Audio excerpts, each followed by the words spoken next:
मित्रांनो, हा अनुभव आपल्या चॅनलचे सबस्क्रायबर अमोल तोतळे यांच्या आजोबांना आला होता।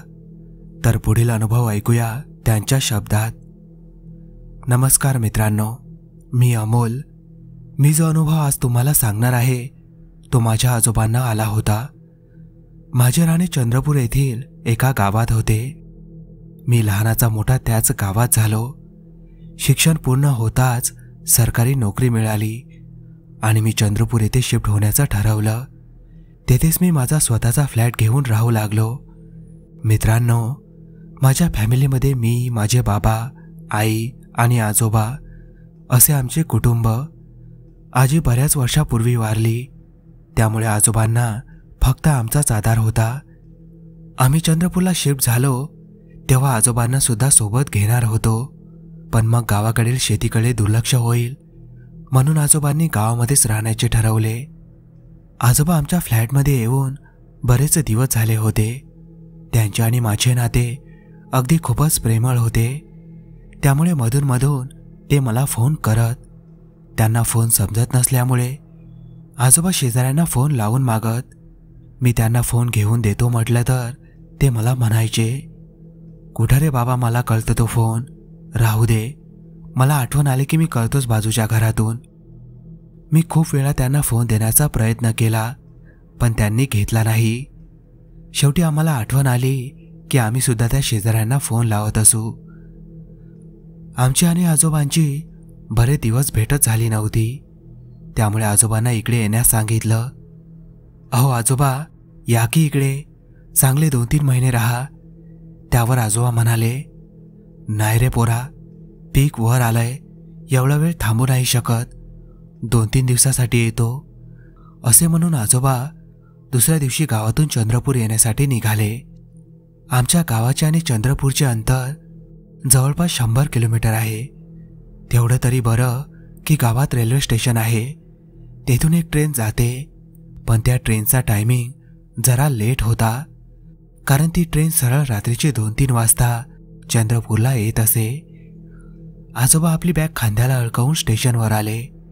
माझे आजोबा अगदी साधारण राहणीमानातले, पांढरा सदरा, धोतर आणि डोक्यावर गांधी टोपी, वयाने पांढरे पडलेले केस आणि त्यांच्या सावळ्या वर्णावर त्यांची पांढरी पिळलेली मिशी।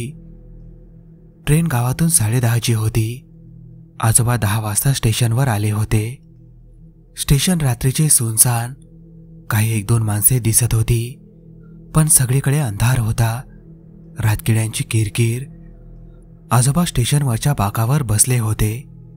ते एकटं गाडीच्या रुळावर पाहत होते की आता त्यांना गाडीचे लाईट दिसतील, पण 10:30 वाजून गेले तरी गाडी अजून आली नव्हती। त्यांनी आपल्या मनगटावरच्या चंदेरी बेडच्या घड्याळात पाहिलं, वेळ 10:40. गाडी रद्द वगैरे तर नाही ना झाली, ते स्वतःशीच म्हणाले, आणि थोड्याच वेळात हॉर्न वाजवत गाडी त्यांना येताना दिसली। आजोबांच्या चेहऱ्यावर एक आनंदाचे हास्य उमटले। ते आपली बॅग सावरत बाकावरून उठले। जशी गाडी थांबली ते आतमध्ये चढले। काहीच मिनिटात गाडी पुन्हा निघाली। आम्ही इकडे काळजीत होतो की आजोबा कधी पोहोचतील म्हणून। एकतर आजोबांकडे फोन नव्हता, त्यामुळे ते कुठपर्यंत पोहोचले ते आम्हाला समजत नव्हतं। मी माझी दुचाकी घेऊन चंद्रपूर रेल्वे स्टेशनवर आलो होतो। वेळ रात्रीचे 2:30. मी हाताची घडी घालून स्टेशनवर उभा होतो आणि बऱ्याच गाड्या ये-जा करत होत्या। तेव्हा मला माहीत नव्हतं की आजोबा ज्या गाडीने येणार आहे ती गाडी लेट आहे म्हणून।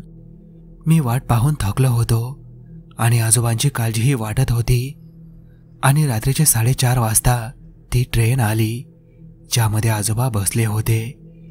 ती ट्रेन 1 तास लेट झाली होती। मी आजोबा निघायच्या आधी त्यांना सांगितले होते की मी स्टेशनवर येणार आहे, त्यामुळे ते मला पाहत उतरतील असं मला वाटलं। पण काही लोक उतरली तेव्हाही आजोबा मला कुठेच दिसले नाही। असंही नव्हतं की ट्रेनमध्ये फारच गर्दी होती। मी माझी नजर सगळीकडे फिरवली, पण आजोबा मला कुठेच दिसले नाही। मी पटापट डबे फिरलो, पण निराशाच हाती लागली। आता मात्र माझा जीव घाबरत होता। मी गावात फोन केला, की आजोबा गावात परत आले का, पण आजोबा गावात परत गेले नव्हते. मी अर्धा तास तरी स्टेशन फिरलो, पण आजोबा कुठेच दिसत नव्हते. शेवटी मी घाबरत घरी गेलो आणि माझ्या आईबाबांना सगळी हकीकत सांगितली. ते म्हणाले, अरे नको काळजी करूस, मला वाटतं आजोबा दुसऱ्या वाहनाने येत असतील, ऑटोने वगैरे. ते स्टेशनवरून निघाले असतील, पण तुला दिसले नसतील. अहो नाही बाबा, मला चांगलं आठवत आहे, आजोबा त्या गाडीत नव्हते. त्यावर माझे बाबा म्हणाले, घाबरून चालणार नाही, काही वेळ वाट पाहूया. आम्ही सगळेजण त्या रात्री जागेच होतो. 4 नंतर 5 आणि आता 6 वाजत आले. दिवस उजाळत होता, तरी आजोबांचा कुठलाच ठाव ठिकाणा नव्हता. आता मात्र आम्ही सगळेच घाबरलो होतो. बाबा, मला वाटतं आपण पोलिसात जाऊया. मी आणि बाबा निघालो, गाडीवर बसलो. गाडीला किक मारणार तेवढ्यात माझ्या खिशातील फोन वाजला. मी पटकन उचलून तो कानाला लावला. हॅलो, अमोल बोलत आहे का? एका अनोळखी माणसाचा आवाज माझ्या कानावर पडला. हो, मी अमोल बोलतोय. कोण तुम्ही? हा, मी हॉस्पिटलमधून बोलतोय. तुमचे आजोबा भरती आहेत. काय? माझा जीव चांगलाच धडधड करत होता. माझ्या आणि त्या माणसाचे काहीतरी बोलणे झाले आणि मी पटकन गाडीला किक मारून गाडी हॉस्पिटलच्या दिशेने घेतली. काहीच वेळात आम्ही हॉस्पिटलमध्ये त्या वॉर्डमध्ये आलो. आजोबांना पाहता जीवात जीव आला. ते सुखरूप होते. आजोबा, काय झाले तुम्हाला आणि येथे कसे काय आले तुम्ही? सांगतो सगळं सांगतो, पण फार भयानक आहे बाबा. बोलताना आजोबांचा चेहरा फारच भीतीदायक झाला होता. त्यांच्यासोबत नक्की काहीतरी भयानक घडले होते हे माझ्या लक्षात आलं. आणि आजोबा त्यांच्यासोबत काय घडलं ते सांगू लागले. मी गावातून त्या ट्रेनमध्ये बसलो. गाडीमध्ये गर्दी नाहीच्या बरोबरच होती. खिडकीकडील जागा पाहून मी बसलो. स्टेशन यायला बराच वेळ होता, म्हणून मी थोडे डोळे लावले आणि मी चांगला झोपलो. किती वेळ झाला असेल माहिती नाही. अचानक जाग आली तेव्हा गाडी एका सुनसान जागी थांबली. काही लोक म्हणत होती की गाडी पुढे जाणार नाही, काहीतरी अडथळा आला आहे. मला वाटले की आणखी उशीर होणार, म्हणून मी उतरलो. स्टेशन यायला 15 मिनिटे बाकी होती आणि गाडी अजून शहराच्या बाहेर होती. मला वाटले की सरळ एखादा ऑटो पकडून घरी जावं, म्हणून मी चालत त्या डांबरी रस्त्यावर आलो. रस्ता चांगला सुनसान होता, इतका की कानाला सगळे आवाज स्पष्ट येत होते. मी चालत होतो आणि मला चालताना सतत असं वाटत होतं की माझ्या मागून कोणीतरी येतंय. आणि जेव्हा मी मागे वळून पाहायचो तेव्हा मला कोणीच दिसायचं नाही, पण जसे मी वळून पुढे पाहायचो तर परत कोणीतरी माझ्या मागे चालत असायचे, कारण त्यांच्या पायांचा चटचट आवाज मला स्पष्ट येत होता. बराच वेळ चाललो तेव्हा मागून एक ऑटोचा आवाज आला आणि झटकन मी मागे वळून पाहिलं आणि त्या ऑटोला हात दाखवला. तो ऑटो थांबला आणि म्हणाला, काय आजोबा, कुठं चाललाय? मी त्याला तुझ्या घरचा पत्ता सांगितला. त्यावर तो म्हणाला, अहो आजोबा, त्या रस्त्याने कुणीच जात नाही, दुसरीकडे जायचं असेल तर सांगा. मी त्याला म्हणालो, का रे बाबा, असं काय आहे त्या रस्त्यावर? त्यावर तो म्हणाला, इतका वेळ नाही आजोबा, मी निघतो, पण नका जाऊ त्या रस्त्याने. असं म्हणून तो ऑटोवाला निघून गेला. आता नेमका तो मला त्या रस्त्यावरून का घेऊन जात नाही आहे हे मात्र मला समजत नव्हते. शेवटी मी पायी जाण्याचा निर्णय घेतला. 10-15 मिनिटे चालल्यावर मला 2 रस्ते लागले, पण दोन्ही रस्ते इतके सुनसान असतील असं मला वाटलं नव्हतं. मी त्यातील एका रस्त्याने चालत निघालो. मी बराच वेळपासून चालत होतो, त्यामुळे मला आता दम भरून आला होता. सोबत पाणी वगैरे काही नव्हतं, त्यामुळे मी एका जागी बसलो. मला बसावंच लागलं, कारण आणखी पुढे चालायला माझा जीव उरला नव्हता. थोडं थांबून निघून असा माझा विचार होता. मी एका झाडाखाली बसलो होतो. रात्र होती, पण माझ्याकडे नेहमी मी एक टॉर्च ठेवत असे. मी ती टॉर्च सगळीकडे फिरवली. किती घनदाट अंधार होता आणि तेवढ्यात मला पुन्हा एका माणसाच्या चालण्याचा आवाज आला आणि या अचानक आलेल्या आवाजाने मी उठून बसलो आणि माझ्या हातातील टॉर्च मी त्या दिशेने फिरवली. काय आश्चर्य, माझ्यासमोर एक एसटी बस उभी होती. गाडीतील लाईट चालू होते, गाडीतील बोर्ड लागले होते आणि तो चालत येणारा माणूस बहुतेक गाडीचा ड्रायव्हर असावा, कारण त्याचा पोशाख तसा होता, खाकी कलरचा. पण मला भीती याची वाटत होती की ही गाडी अचानक येथे कशी काय आली, कारण ना मला त्या गाडीचा आवाज आला होता ना ती गाडी दिसली होती. मी फारच गोंधळलो होतो.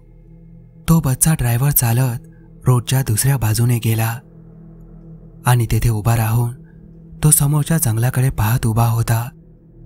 मला वाटले की लघुशंकेसाठी थांबला असेल. मग तो वळून परत गाडीकडे निघाला आणि गाडीकडे येत असताना त्याने माझ्याकडे वळून पाहिले. एक स्मित हास्य त्याने केलं. त्या हास्याने माझे शरीर भीतीने गारठून उठले आणि तो बसचा ड्रायव्हर परत बसकडे आला आणि त्याच्या ड्रायव्हिंग सीटवर बसला. पण तो तेथे बसूनही माझ्याकडे पाहत होता आणि त्याची ती खोचक नजर माझ्या अंगावर काटा आणत होती. मी उठलो आणि चालत निघालो. माझी वळून पाहण्याची हिंमत सुद्धा होत नव्हती. मी काहीच दूर गेलो असेल आणि मागून मला गाडी चालू होण्याचा आवाज आला. पुन्हा माझ्या अंगावर काटा आला. ही बस आणि त्या बसचा ड्रायव्हर काहीतरी विचित्र आहे हे मला जाणवत होते. मी चालत असताना माझ्या मागून ती बस येण्याचा आवाज येत होता. मला वाटले की ती बस मला पार करून निघून जाईल, पण किती वेळ झाला तरी ती बस माझ्याच मागे होती. मी माझ्या चालण्याची गती वाढवली आणि पटकन मी बाजूच्या जंगलाकडे गेलो आणि झाडाच्या मागून पाहू लागलो. ती बस आता झटकन पुढे निघून गेली. तेव्हा कुठे मला सुटल्यासारखे वाटले आणि मी जंगलातून निघून पुन्हा रस्त्यावर चालू लागलो. माझ्या मनात अजूनही भीती होती.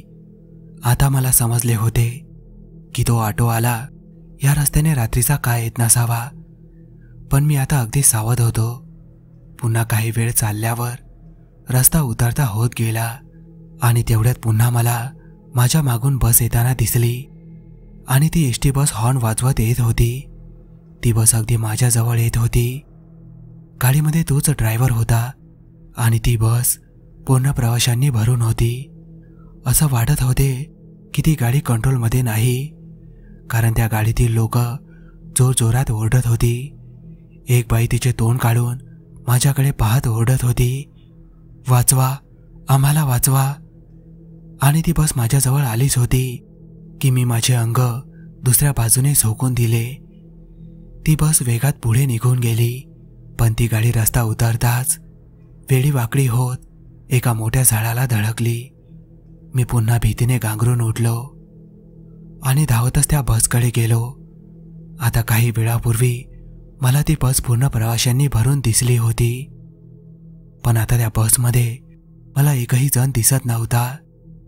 मी चालत समोरच्या बाजूने आलो. गाडी झाडाला धडकल्यामुळे तिचा समोरचा भाग पूर्णपणे चेपला होता आणि त्या ड्रायव्हर सीटवर तोच ड्रायव्हर रक्तबंबाळ स्थितीत बसून होता. त्याचे डोके स्टेअरिंगवर होते. अंधार असल्यामुळे मला स्पष्ट दिसत नव्हतं, म्हणून मी माझ्याकडील टॉर्च त्याच्या चेहऱ्यावर मारली. त्याचे डोळे बंद होते. त्याचा चेहरा सुद्धा चांगला जखमी झाला होता. बहुतेक तो जिवंत नसावा. आणि ताळकन त्या बसच्या ड्रायव्हरने त्याचे डोळे उघडले आणि तो हसत माझ्याकडे पाहत होता. त्याचे डोळे पांढरे फटक होते, जणू एखादं पिशाच असावं. माझ्या पूर्ण अंगातील ताकदच जणू निघून गेली होती. तेवढ्यात त्या बसच्या मागच्या बाजूने सगळ्या खिडकीतून काही लोकांची रक्तबंबाळ चेहरे बाहेर आली आणि ती लोक माझ्याकडे पाहून फारच विचित्रपणे हसू लागली. मी जिकडे रस्ता मिळेल तिकडे धावू लागलो. माझ्या पायातील चप्पल कुठेतरी निघून पडली होती. पायाला दगड काटे टोचत होते आणि अचानक मला समोरून एक गाडी येताना दिसली. ती एक दुचाकी होती. ती जरा स्पीडमध्ये होती, पण मी इतका घाबरलो होतो की मी सरळ त्या गाडीच्या आळवा आलो. त्या दुचाकीवाल्याने गाडी थांबवली आणि माझ्याकडे तो आला. पण तोपर्यंत मी बेशुद्ध झालो होतो. जाग आली तेव्हा दवाखान्यात होतो. त्याच दुचाकीवाल्याने मला इथे आणले. मी माझ्याकडे असलेल्या चिठ्ठीवरला तुझा नंबर दाखवला आणि मग त्याने तुला फोन केला. आजोबांचे बोलणे झाले तेव्हा मी इतका घाबरलो होतो की अजूनही मला त्यांच्यावर विश्वास बसत नव्हता. नंतर मी त्या बसबद्दल विचारपूस केली तेव्हा मला समजलं की आजोबा ज्या बसबद्दल बोलत आहेत तशा प्रकारची कुठलीही बस त्या रस्त्यावरून जात नाही. पण तो रस्ता मात्र फार भयानक आहे. तिकडे बरेच अपघात आणि विचित्र अनुभव लोकांना येतात. खरेच आजोबांना आलेला तो भयानक अनुभव अजूनही अंगावर काटा आणतो. मित्रांनो, ही बसची भयकथा तुम्हाला कशी वाटली कमेंटमध्ये सांगायला विसरू नका. भेटूया लवकरच अशाच एका थरारक भयकथेसोबत.